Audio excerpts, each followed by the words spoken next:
నమస్తే, welcome to special update. AP మాజీ CM Jagan రెడ్డికి కనీస రాజకీయాలు చేసే పొటెన్షియాలిటీ లేదని తేలిపోయింది. చివరికి ఆయన దేశాన్ని, బీజేపీని కూడా నిందిస్తున్నారు. కానీ తనను చుట్టుముట్టిన సమస్యల నుంచి ఎలా బయటపడాలో మాత్రం సరైన నిర్ణయాలు తీసుకోలేకపోతున్నారు. చెట్టు కొట్టి మీద వేసుకొని తనను నమ్ముకున్న అందరినీ చెట్టు కింద సమాధి చేయడానికి ప్రయత్నిస్తున్నారు తప్ప బయటకు వచ్చి నిలబడదామనే దిశగా ఎలాంటి ప్రయత్నాలు చేయడం లేదు. చంద్రబాబు తిరుమల లడ్డు కల్తీ అంశాన్ని ప్రస్తావించినప్పుడు జగన్ హయాంలో ఇలా జరిగింది అని ప్రస్తావించారు. జగన్ చేయించారని చెప్పలేదు. కానీ జగన్ తెరపైకి వచ్చి అసలు తప్పే జరగలేదని వాదించారు. బయటకు వచ్చిన సాక్ష్యాలు ఆయన పెద్ద మోసగాడని ప్రజలు నమ్మేలా చేశాయి.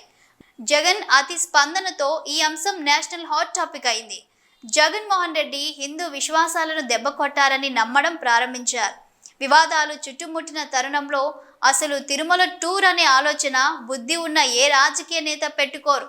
ఎందుకంటే క్రిస్టియన్ అయిన జగన్ రెడ్డి ఎప్పుడు తిరుమల వెళ్ళినా డిక్లరేషన్ అంశం తెరపైకి వస్తుంది. ప్రతిపక్ష నేత హోదా కూడా లేని ఇప్పుడు వెళ్తే రాదా? తిరుమల టూర్ ప్రకటించగానే అందరూ ఇదే డిమాండ్ ప్రారంభించారు. చివరికి ఆ రాజకీయంలో జగన్ క్లీన్ బౌల్ అయ్యారు. తాను క్రిస్టియన్ను అని అంగీకరించాల్సి వచ్చింది. ఇక గుడికి వెళ్తే మతం అడుగుతారా అని ఆవేశపడిపోయిన ఆయన ఇదేం దేశం అని కూడా నిందించారు. జగన్ రెడ్డికి కనీసం దేశం మీద కూడా ఏమాత్రం అభిమానం లేదని తేలిపోయింది. ఆయన తనకు మద్దతుగా లేరని బీజేపీని కూడా తిడుతున్నారు. తన వ్యూహాత్మక తప్పిదాలతో పీకల్లోతు కష్టాల్లో కూరుకుపోతున్నారు.